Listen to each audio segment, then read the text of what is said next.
Most of the questions that I'd like to ask have already been asked by Deputy Speaker J.J. Suarez. But just following the issues that he raised on the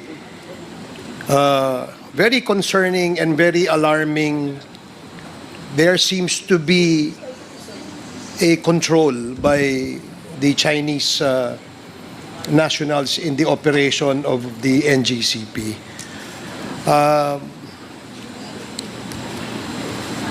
Kaya earlier, I was asking if the shareholders' agreement was submitted to the committee, because most of my questions that I'd like to propound are based on the information that is stipulated in that agreement. However, in the absence of that, I'd like to pursue the issue where in this corporation, there seems to be total and full control of the Chinese nationals. Tanong ko lang sa NGCP, no?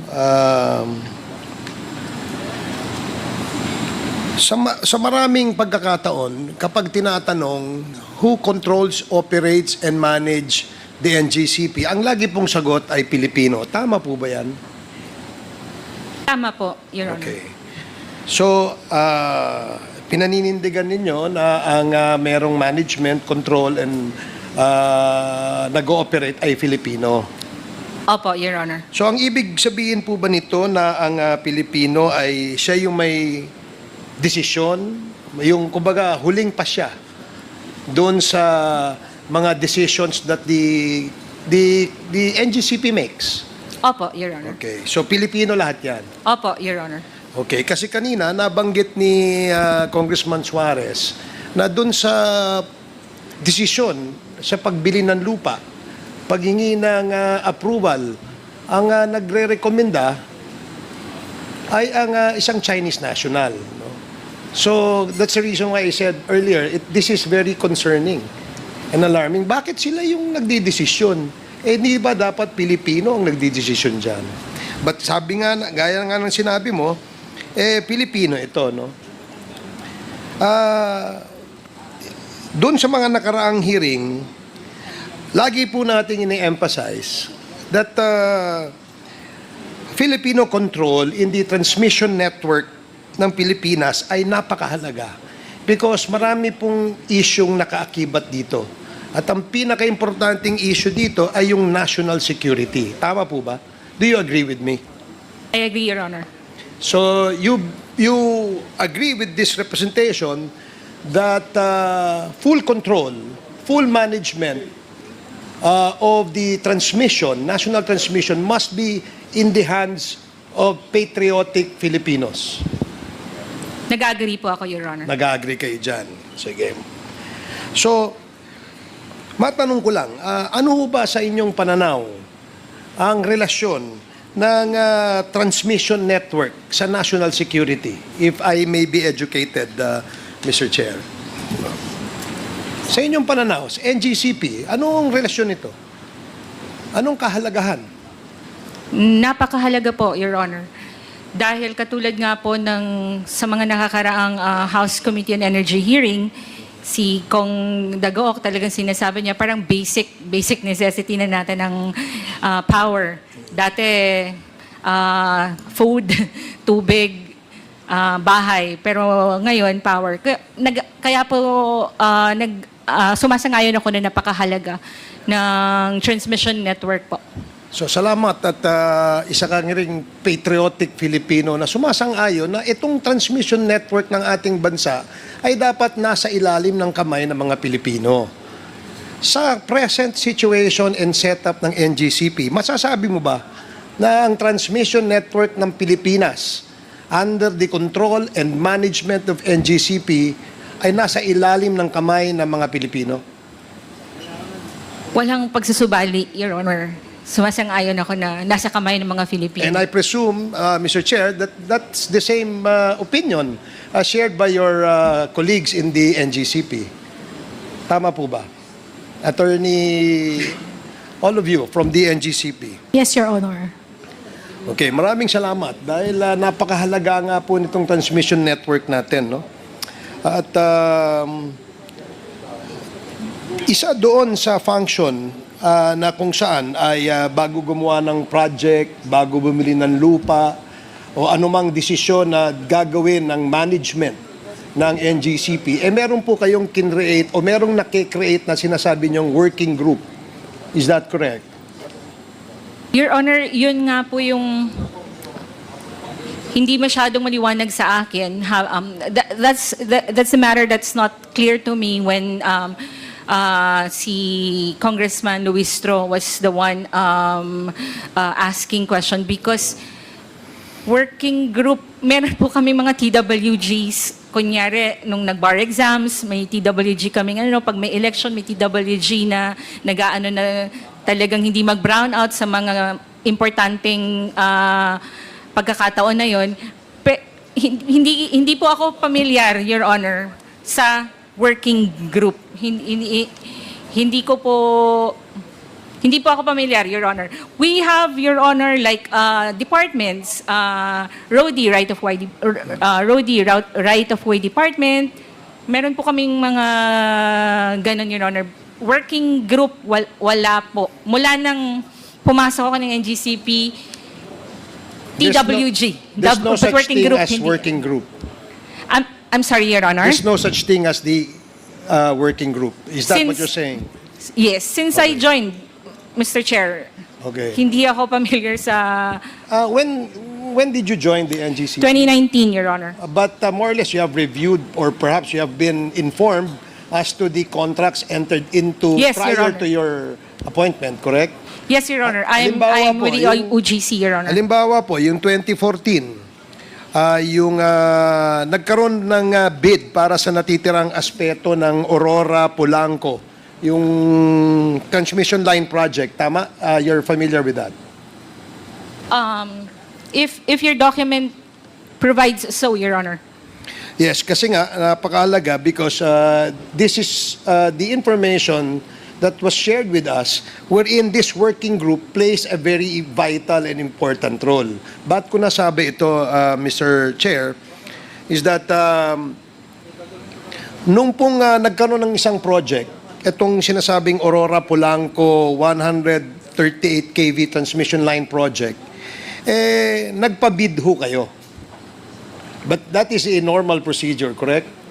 Opo, competitive And, bidding before awarding any project. Okay, so when you open for bids, do you qualify those that will submit their bids?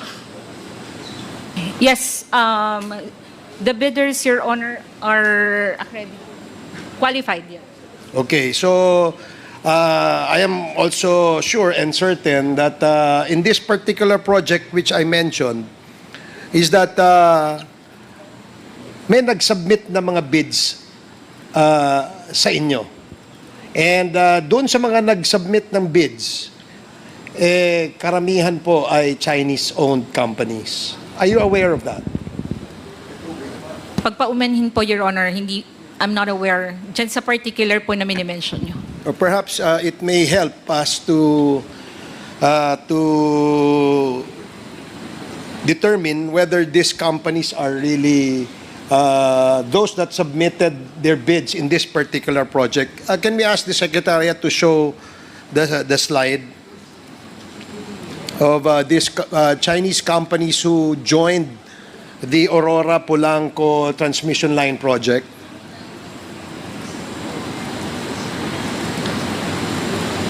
Tatlongput-anim po ang mga kumpanyang nag-submit ng kanilang bids dito.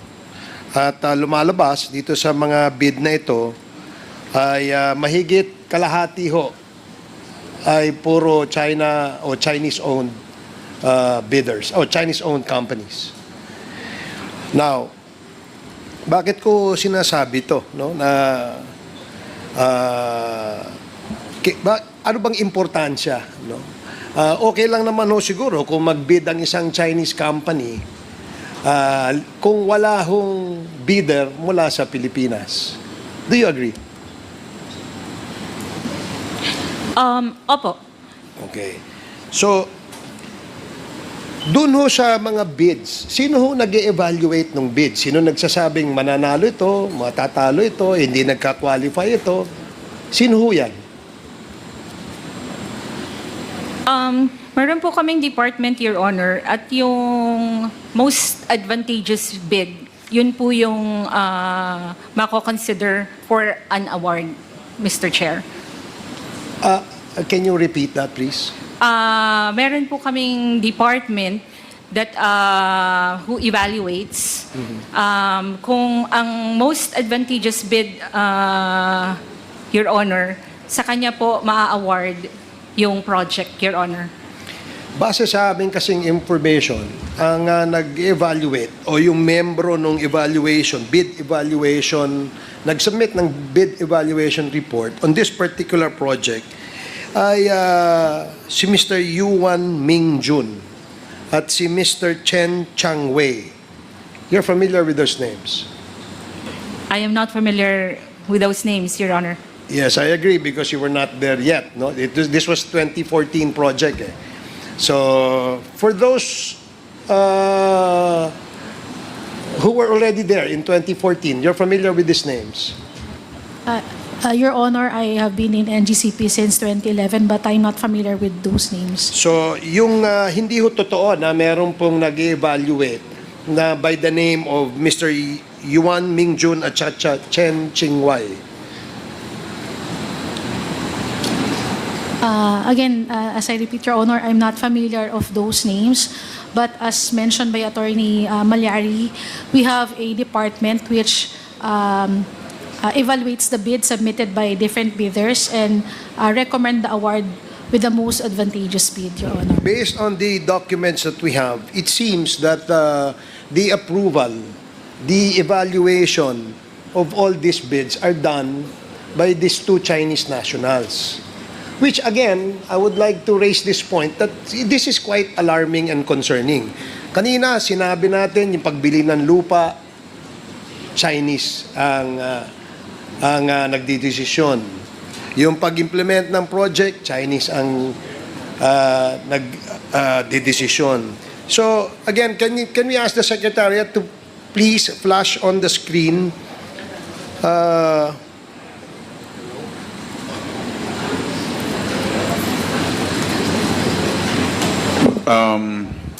Which particular document do you want The- flashed?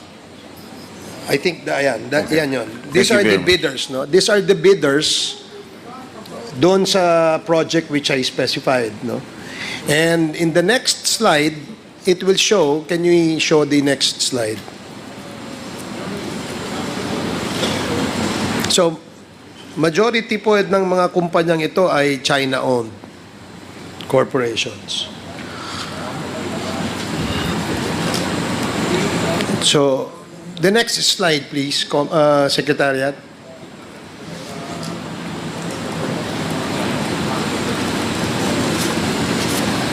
Kanina ho kasi na-raise na po ito ni Congressman Suarez. And when he raised this issue of Chinese nationals being involved in the decision-making of the NGCP, did not just raise eyebrows, so to speak, but also ito ay isang national security vulnerability sa tingin ko na yung mga importanteng desisyon ng NGCP ay nasa kamay ng mga dayuhan. So, yung next slide will show what I was mentioning earlier, yung sinasabing working group wherein itong si Mr. Yuan Mingjun at saka si Chen Changwei, the chairman and the alternate chairman of the working group, no, are the ones deciding. So, ayan, yung name na Ouyang, ayan, that's July 11, 2014. The so-called working group, the chairman of that is Yuan Mingjun, and the alternate chairman is Chen Changwei. So, as you said earlier, you're not familiar with this document, but perhaps ma'am, maybe you're familiar with this since you were there already in 2011. Your Honor, I'm not familiar with this document. So you're not familiar with that. So dalawang bagay lang ito. Yung research namin at yung base sa dokumentong sinasubmit nyo sa amin ay yun mga information that we'd like to be clarified on. That's why we ask these questions to you. Now,